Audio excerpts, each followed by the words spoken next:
কিছু নেই, এর কাছ থেকে আর কিছু পাওয়া যাবে না।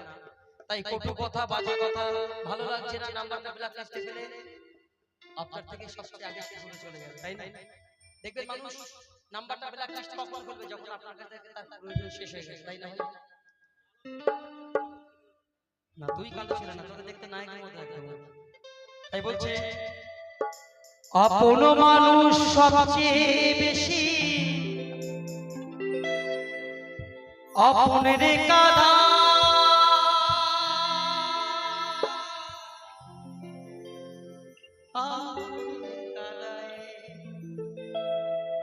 আপন মানুষ